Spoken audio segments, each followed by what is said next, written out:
दोस्तों, आप सबका हमारे YouTube चैनल पर हार्दिक स्वागत है। चैनल पर नए हैं तो चैनल को कीजिए सब्सक्राइब, जुड़िए हमारे साथ में। हम ये जानते हैं कि आपके लिए कुछ ऐसे समय भी हैं आ जाते हैं जो कि आपके मन में निराशा का वातावरण उत्पन्न करते हैं, लेकिन आपको घबराने की बात नहीं है, चिंता करने की बात नहीं है। आप सभी लोगों को यह बात विदित हो जानी चाहिए, यह चीज़ आपको जानकारी हो जानी चाहिए कि शिक्षकों की भर्ती से संबंधित समस्त वीडियोस आपको हमारे यहाँ ही मिलते हैं। और मैं एक बात ज़रूर बोलना चाहूँगा, मैंने आपको कल की भी वीडियो में बताया था, आज की वीडियो में, दिसंबर की तैयारी आप लोग कर लीजिए। दिसंबर में आप लोगों का पेपर संभावित है, और इसलिए भी क्योंकि देखिए दिसंबर में उत्तर प्रदेश सरकार चाहती है कि भर्ती कंप्लीट करा ली जाए। उत्तर प्रदेश सरकार परीक्षा तो पहले ही घोषित कर देना चाहती थी, लेकिन चुनाव आयोग ने उस पर डंडा लगा दिया। आजकल चुनाव आयोग और सर्वोच्च न्यायालय उत्तर प्रदेश के कामों में बहुत ज़्यादा टांग अड़ाने की कोशिश कर रहा है। इसमें कोई नई बात नहीं है। उत्तर प्रदेश सरकार या केंद्र सरकार कुछ भी करना चाहती है, सर्वोच्च न्यायालय उस पर रोक लगा देता है ना।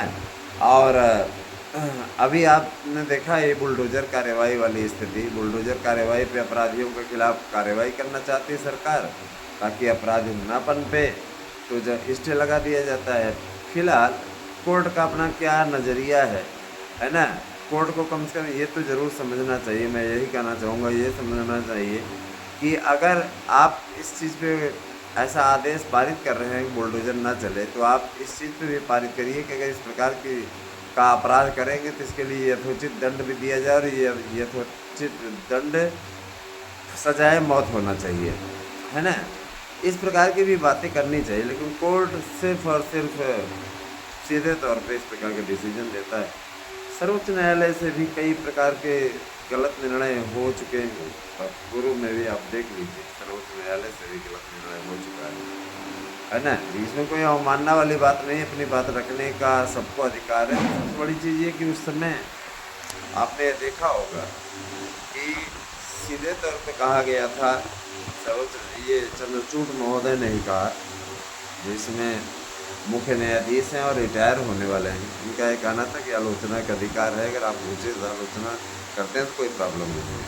दोस्तों, मैं ज़रूर कहना चाहूँगा, मैं कोई हाईलाइटेड नहीं होना चाहता। हाईलाइटेड होना हो तो पता नहीं, है ना, तमाम प्रकार के हथकंडे हैं, फेक न्यूज़ देना, तमाम प्रकार की बातें, लेकिन मुझे इन चीज़ों में कोई रुचि नहीं है। बहुत से मित्रों ने हमसे पूछा था, सबसे पहले मैं अवगत करा देना चाहता हूँ कि एक ने पूछा था कि अगर हम 10 सब्सक्राइबर जोड़ दें तो हमें क्या मिलेगा। तो मैं ये बताना चाहूँगा कि देखिए 10 सब्सक्राइबर नहीं, मैंने 20 सब्सक्राइबर की बात की है, और वो सब्सक्राइबर आपको, है ना, सभी चैनलों पे जोड़ने हैं। किसी एक चैनल पे आप नहीं जोड़ेंगे कि पता लगा आपने सिर्फ ASM न्यूज़ पे जोड़ दिया, आराध्या न्यूज़ पे नहीं जोड़ा, है ना, आपने सुबह शॉर्ट्स पे नहीं जोड़ा, आपने आगे चल कर के एक चैनल है ना, सार्थक ब्लॉग, उस पर नहीं जोड़ा, आपने आगे एक चैनल है हमारा पॉलिटिक्स ब्लॉग, उस पर नहीं जोड़ा, तो सब पे आपको जोड़ना पड़ेगा। अगर आप केवल 10 ही जोड़ रहे हैं तो भी सब पे जोड़ना पड़ेगा, और अगर आप 20 जोड़ते हैं तो आप सिर्फ ASM न्यूज़ और आराध्या न्यूज़ पे जोड़ सकते हैं। आपको 50% नोट्स पे डिस्काउंट दिया जाएगा, इस चीज़ की गारंटी मैं आपको देता हूँ।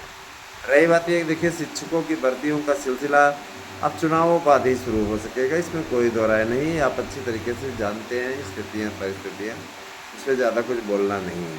लेकिन इतना ज़रूर जान लीजिए कि जो भी लोग TGT, PGT, प्रवक्ता, LT, इन सब के नोट्स हमारे यहाँ से लेना चाहते हैं, वो 8115998001 पे नोट्स बुक करने के लिए व्हाट्सएप करें, अपना एड्रेस, पिन कोड सहित, और पेमेंट करें इसी नंबर पर, गूगल पे हमें 8115998001 पे। आपका नोट्स आपको 3 दिनों के अंदर मिल जाएगा। जिन मित्रों को कतिपय कारणों से अभी तक नोट्स नहीं मिला है, उन्हें भी 1 से 2 दिन में नोट्स मिल जाएगा। मैं आता हूँ आपके सीधे मुद्दे पे। देखिए दोस्तों, TGT, PGT का मसला हम लोग लगातार उठा रहे हैं, और इसमें सफलता भी मिल चुकी है। सफलता ये मिल चुकी है कि जीत अपनी तय है, और वेटिंग लिस्ट भी निकलवाने की कोशिश में लगे हुए हैं। वेटिंग लिस्ट के लिए भी प्रतिनिधिमंडल मिला था। मैंने आपको पहले भी कहा था कि अगर आप किसी मुस्लिम या यादव को आगे करके इस प्रदेश सरकार में काम कराना चाहेंगे तो नहीं होगा। नेतृत्व अगर हम जैसे लोग करेंगे तो निश्चित रूप से आपकी जीत होगी, है ना। सुनी जाती है बातें, जब ये जानते हैं कि हाँ ये हमारे वोट बैंक नहीं है, इनसे हमको कुछ नहीं मिलना है ना, तो उनका सपोर्ट क्यों करेगी सरकार, उनकी बात को क्यों सुनेगी। और इसीलिए जब ये बार बार यहाँ पे सिद्धार्थनाथ सिंह से मिल रहे थे, तभी मैंने कह दिया था कि देखिए सिद्धार्थनाथ सिंह से मिलना और काम कराना ये अलग चीज़ है ना। आप ज़्यादा कुछ नहीं कर पाए। रही बात ये कि अध्यक्ष के चयन की कुछ लोग उपलब्धि लेते हैं कि हमने अध्यक्ष का चयन कराया, अध्यक्ष का चयन कराया तो भर्ती शुरू करा दो यार, क्यों नहीं करा पा रहे हो। इसका सीधा सा मतलब है कि आपकी सुनी नहीं जाती है। वो प्रक्रिया तो चल ही रही थी, तो अध्यक्ष की नियुक्ति होती है ना। विज्ञापन को लेकर के आप लोग देख लीजिए, बार बार नौटंकी हो रही थी। विज्ञापन के बारे में हमारे चैनल ने सबसे पहले जानकारी दी, विज्ञापन आएगा 2022 के विज्ञापन को लेकर के तमाम प्रकार की बातें मीडिया जगत में तैर रही थी, तमाम प्रकार के कमेंट आ रहे थे, तमाम ऐसी ऐसी बातें की जा रही थी कि क्या बोला जाए। लेकिन बाद में आया दोस्तों, एक मित्र ने हमारे पूछा था कि क्या बीएड कंपलसरी हो गया है, तो मैं बताना चाहूँगा कि बीएड टीजीटी पीजीटी के हर विषय के लिए कंपलसरी हो गया है। मतलब ये पहले आप कला में बॉम्बे आर्ट इत्यादि करके फॉर्म भर लेते थे, है ना। मैंने आपको कल की वीडियो बताया था और आज भी बता रहा हूँ कि पहले आप बॉम्बे आर्ट इत्यादि करके फार्म भर देते थे, पीजीटी में एमए करके ही आप फार्म भर देते थे। इस बार अब ऐसा नहीं है, आपको बीएड करना होगा। अगर आप बीएड हैं तभी आप अप्लाई कर पाएंगे, अन्यथा आप फार्म नहीं भर पाएंगे। उसके लिए आपको बीएड की डिग्री लाना ही होगा, बीएड करना ही होगा, है ना। और जाहिर सी बात है, देखिए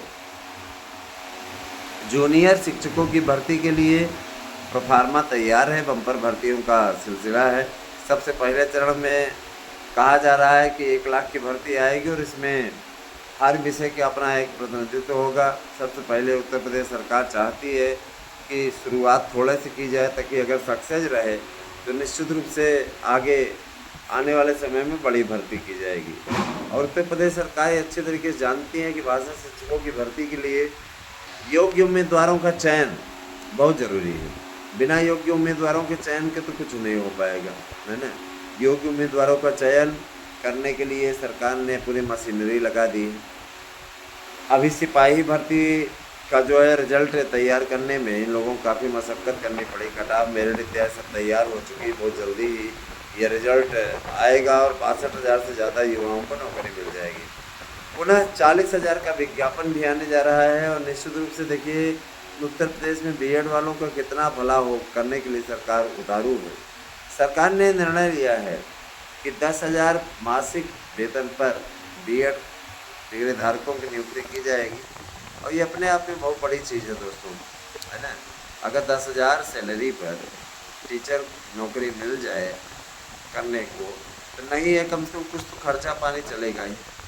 जहाँ कुछ नहीं वहाँ कुछ ही सही। तो कम से कम इसके लिए तो उत्तर प्रदेश सरकार प्रयास कर रही है। इस बारे में सुन करके अच्छा लगा। ड्राफ्ट बन चुका है, संबंधित डीआईओएस कार्यालय को भेजा जा चुका है। अब इस पर देखिए आगे क्या एक्शन होता है और क्या ये प्रोफार्मा बना के भेजते हैं। प्रारूप बना के भेजने के लिए कहा है मुख्यमंत्री जी, और मुख्यमंत्री अपनी ओर से कोई कसर नहीं छोड़ रहे हैं बीएड बेरोजगारों को नौकरी देने में। मुझे इस बात का दुख जरूर रहेगा कि 72,825 की काउंसलिंग का आदेश सर्वोच्च न्यायालय से हुआ था, लेकिन सर्वोच्च न्यायालय के आदेश के बावजूद काउंसलिंग नहीं कराएगी। इस चीज़ की पीड़ा मुझे हमेशा रहेगी। रही बात ये कि बात करने के पश्चात ये बातें पता चली कि आपके जो तथाकथित नेता हैं, इन्हीं लोगों के द्वारा ये कार्य गड़बड़ाया गया है। और अगर देखा जाए तो इन्हीं लोगों की कारस्तानी की वजह से ये सारा खेल चौपट हुआ है, समझ रहे ना। तो अगर देखा जाए तो दोष इनको देने लायक भी है। अगर आप इन्हें दोष नहीं देंगे तो किसको दोष देंगे। जाके आप बार बार वहाँ कर रहे हो, इनकी काउंसलिंग मत कराइए। पहले आप याचियों को रिलीफ दीजिए। जितने याची बने हैं तो पता चला सब याची बन गए हैं, उसमें सब याची बन गए तो कितनों को नौकरी देगी सरकार। ज़बरदस्ती नए विज्ञापन के लिए रोड़ा अगर कोई बना तो यही लोग बने, और इन्हीं लोगों के कारण से आपका, है ना, किए धरे पे पूरा पानी फिर गया। कारस्तानी इनकी परिणाम आपको भुगतना पड़ा। 72,825 भूल जाइए दोस्तों, ना आपका पैसा वापस होगा और ना ही आपकी काउंसलिंग होगी। काउंसलिंग का पूरा फॉर्मा समाप्त हो चुका है। दूसरे बीएड डिग्री धारकों की प्रवेश के प्राइमरी में प्रवेश पर भी एंट्री पर भी बैन लग चुका है, और जब एंट्री पे बैन लग गया तो मुद्दा ही समाप्त। एनसीटीई ने अनुमति देने से इनकार कर दिया काउंसलिंग की। तो देखा जाए तो परिस्थितियाँ आपके विपरीत हो चुकी हैं, तो इसमें कोई किसी प्रकार की कोई बात ही नहीं होने की। मैं आपको बताना चाहूँगा कि देखिए, सबका अपना एक मनोबल है, सबका अपना एक कार्य है, और सब उसी हिसाब से कार्य को करते हैं। मैं आप लोगों को बताना चाहूँगा, दूसरे स्टेट की भी भर्तियाँ आने वाली हैं, जिनमें मध्य प्रदेश की 20,000 से अधिक पदों पर संविदा शाला शिक्षकों की भर्ती होने वाली है। झारखंड में भी चुनाव ही चल रहे हैं, चुनावी सीजन में कोई मुद्दा ही नहीं है। अब जैसे ही सरकार नहीं बनेगी तो उसके बाद में फिर कुछ होगा। महाराष्ट्र में भी भर्तियों का सिलसिला शुरू होता, लेकिन अभी चुनाव की आचार संहिता लगी है ना। विभिन्न राज्यों में, चाहे वो असम हो, राजस्थान हो, छत्तीसगढ़ हो, है ना, तेलंगाना हो, ऐसे राज्यों में भर्तियाँ निकली हुई हैं शिक्षकों की। जहाँ तेलंगाना में 10,000 की भर्ती है ना। 10,000 की भर्ती बहुत सालों बाद हुई है, कांग्रेस की बड़े सरकार है, लेकिन वहाँ पे भर्ती निकली हुई है। इसके अलावा हिमाचल प्रदेश में भी कांग्रेस की सरकार है, वहाँ भी 5,000 की भर्ती निकली है, बहुत ज़्यादा भर्ती है। उत्तराखंड छोटा राज्य है, वहाँ पे 7,000 की भर्ती निकली, आप लोग अप्लाई कर सकते हैं। असम है, असम में 75,000 की भर्ती निकली। अगर आप फॉर्म भरना चाहते हैं तो भर सकते हैं, वहाँ पे भी हिंदी, संस्कृत सभी विषय पढ़ाए जाते हैं, आप अप्लाई कर सकते हैं। और इसके लिए लगातार आपको लगे रहने की कोशिश करनी चाहिए। देखिए दोस्तों, यूजीसी नेट की भी अधिसूचना जारी हो चुकी है, बहुत जल्दी ही टीईटी 2025 की अधिसूचना जारी होगी। आप लोग जो लोग जूनियर ना पास किए हों, इसमें जूनियर वालों को पास कर लीजिए, क्योंकि आपको मालूम होना चाहिए कि जूनियर में शिक्षक भर्ती होने वाली है, और 68 मेरिट तक वाले जितने भी हैं उन सब का चयन इस बार एडेड जूनियर में होने जा रहा है। जो भर्ती 2021 की लटकी हुई है, 24 में जाके पूर्ण होने जा रही है। सरकारें कितना ज़्यादा लंबा भर्ती खींचती है, आप स्वतः सोचिए। 2021-22 में हुआ पेपर, आज तक उसका फाइनल रिजल्ट नहीं हो पाया, कट ऑफ नहीं जारी हो पाए रिजल्ट आने के बाद भी। कहने का मतलब ये कि ये परिस्थितियाँ बन रही हैं। उसके बाद में कोई ऐसा तो है नहीं कि सुपर टेट का कोई अलग से पेपर होता। बहुत से लोग सुपर टेट भी नहीं चाह रहे हैं, वो चाह रहे हैं बस डायरेक्ट टीईटी के मेरिट पे ही भर्ती हो जाए। देखिए, टेट के आधार पे भर्ती होना स्वाभाविक नहीं है। पहले हर साल टीईटी होता था, ये अच्छा भी रहता था, कम से कम नहीं है, कंपटीशन का एग्ज़ाम नहीं हो रहा है, एक टेट हो जाया करता था, लोगों को अपना प्रदर्शन करने में महारत हासिल हो जाती थी। अब परिस्थितियाँ पूरी तरीके से बदल चुकी हैं। हालात ये हो गए हैं कि टेट भी नहीं होता, है ना, लोग दे करके अपने आप को संतुष्टि रख सके। पीसीएस की भी परीक्षा समय से नहीं होती। तो कहीं न कहीं पूरी सब चीज़ें पटरी से उतर चुकी है।